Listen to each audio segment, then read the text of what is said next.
Nous sommes de retour dans notre édition du live de Téléfinance. Merci beaucoup. Si vous nous rejoignez à l'instant, comme convenu, je suis en plateau avec Éric Galliègue. Éric est président de Valcan Expertise et qui, tous les vendredis, dresse pour nous un bilan macro, micro et géopolitique de la situation de la semaine écoulée. Bonjour Éric. Bonjour Louis-Antoine. Bonjour, merci beaucoup d'être avec nous ce matin. Quel est le bilan de la semaine, Éric ? Le bilan des marchés est plutôt positif. On est dans un rebond qui est technique, il était alimenté par un rebond américain, qui était plus important que le rebond européen, plus 1% à peu près. Alors c'est pas considérable, mais on a eu beaucoup de volatilité, puisqu'on a eu quand même un enfoncement assez significatif, et puis 5 à 6 jours de hausse consécutive, aux États-Unis comme en Europe. Rebond de mon point de vue purement technique, qui est lié notamment aux grandes liquidités entre les mains des investisseurs américains qui avaient beaucoup vendu les fonds. Donc il y a un rebond purement technique qui est en place, qui rend donc cette semaine positive en termes donc, de bilan pour les actions et négatif sur l'euro-dollar. Donc l'euro qui s'est remis à baisser, et il a touché plus de 1,07 sur la semaine avant de rebaisser un petit peu pour repasser à 1,0650 à peu près actuellement. Ok, merci Eric. On va commencer l'actualité que vous avez sélectionnée pour nous par l'inflation en zone euro qui a atteint 8,1% sur un an. C'est effectivement quelque chose de considérable. On le voit sur le graphique d'ailleurs, sur les 20 dernières années, que ce soit sur l'inflation à la consommation, telle que vous l'avez décrite à plus 8%, ce qui est considérable, comme l'inflation, je dirais, hors éléments volatiles, qui apparaît en noir sur le graphique et qui culmine à 3,8%. C'est un chiffre considérable. C'est ce chiffre-là qu'il faut peut-être regarder, effectivement. Le 8, c'est un peu l'écume sur la vague. Ce qui compte, c'est l'inflation hors éléments volatiles qui se rapproche de 4%. 4%, c'est 2 fois la cible de la BCE qui, justement, regarde plutôt l'inflation dite de base. Donc, c'est bien sûr un élément négatif que de voir cette inflation croître d'une telle manière, ce qui, bien sûr, est défavorable pour le scénario de marché. C'est très clair. Après, c'est l'inflation qui est regardée par les économistes, par les spécialistes de la finance que vous êtes. Les ménages français vont regarder l'inflation, subissent l'inflation à 8,1%. Du coup, malgré tout, ça va avoir des répercussions sur l'économie réelle. Effectivement, des répercussions négatives. Quelqu'un paye l'inflation. Il est quand même payé, même si, à nouveau, il faut regarder le glissement annuel par rapport aux variations purement mensuelles. Ça fait finalement que 3-4 mois qu'on a une inflation qui est vraiment forte. Ça fait que 3-4 mois qu'on a un véritable choc pétrolier.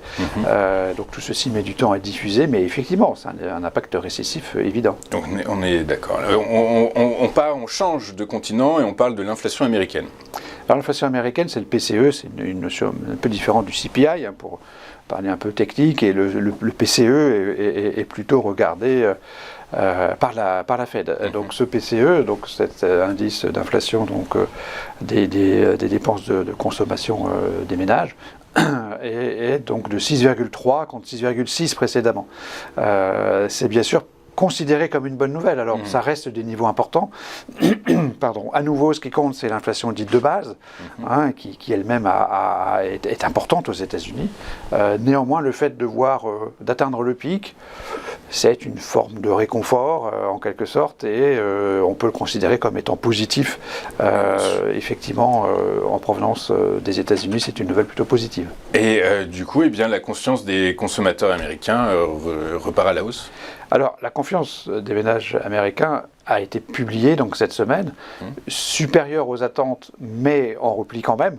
Donc voilà, c'est toute la nuance, c'est toujours un peu compliqué évidemment, toutes ces dérivées secondes en quelque sorte. Bon, ce qui nous intéresse plus finalement, c'est l'écart entre la prévision et la réalisation. Cet écart était positif. Alors, néanmoins, c'est un vrai sujet ça, Éric, parce que effectivement, les financiers vont regarder l'écart avec le consensus, mais est-ce qu'il ne faut pas mieux regarder la tendance sur le long terme et s'apercevoir que la confiance diminue finalement ? C'est tout à fait ce qu'on peut penser d'ailleurs des évolutions du marché dans son ensemble. C'est pas parce qu'on a un rebond purement technique que la tendance est inversée. Donc ici, en ce qui concerne la confiance du consommateur, et donc ce point de l'actualité, on a effectivement un élément plutôt positif, car cette confiance du consommateur s'est moins dégradée que ce qui était prévu. Donc c'est quelque chose qu'on peut considérer comme positif. Néanmoins, cette confiance du consommateur, on le voit sur le graphique, demeure à des niveaux relativement faibles, par rapport notamment à ce qu'on a pu connaître au cours de la crise précédente. On est intermédiaire entre une situation normale et la situation, on va dire, dramatique de la crise sanitaire. Ça reste dans l'absolu quelque chose de négatif, mais à court terme à nouveau, et par rapport à cet exercice d'interprétation pour le court terme des éléments d'actualité, on peut considérer ça comme positif. Comme une information positive. On finit votre tour de l'actualité par la fusion DSM-Firmenich. Voilà, du côté des entreprises, on a une bonne nouvelle, en ce sens qu'on se rend compte que le cycle des fusions-acquisitions n'est toujours pas terminé. C'est le cycle le plus long de l'histoire financière.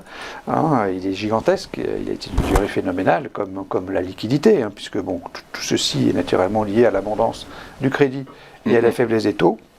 Donc on se retrouve ici à nouveau avec DSM, le très grand groupe néerlandais coté en bourse, qui va se rapprocher de Firmenich, qui est une société genevoise non cotée, de très belle société.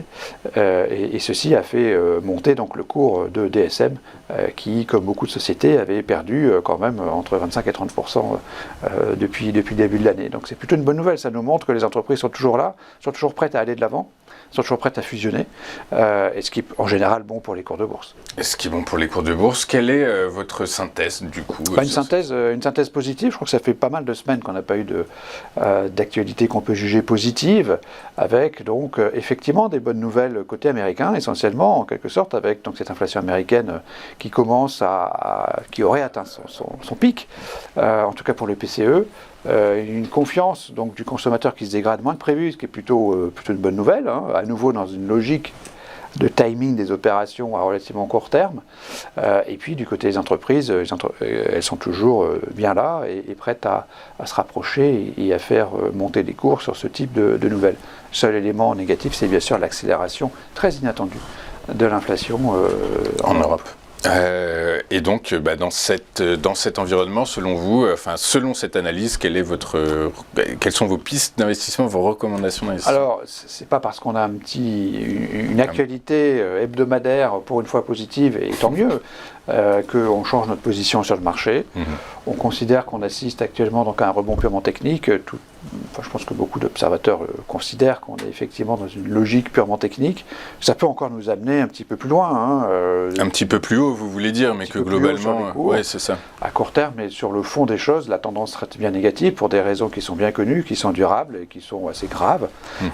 Et donc, nous sommes toujours dans une logique de sous-pondération des actions et de profiter des rebonds pour vendre. Donc, dans un marché baissier, on vend les rebonds, ce qui est parfaitement le cas actuellement. Oui, et puis vous êtes, comme de nombreux experts, les patrons des grandes banques américaines en ce moment sont en train d'alerter sur un risque de récession au cours de l'exercice 2022. Merci beaucoup, Eric, d'avoir été avec nous ce matin. Je rappelle que vous êtes président de Valcan Expertise et que vous êtes avec nous tous les vendredis. On marque une pause et on se retrouve pour notre point bourse tout de suite après. À tout de suite.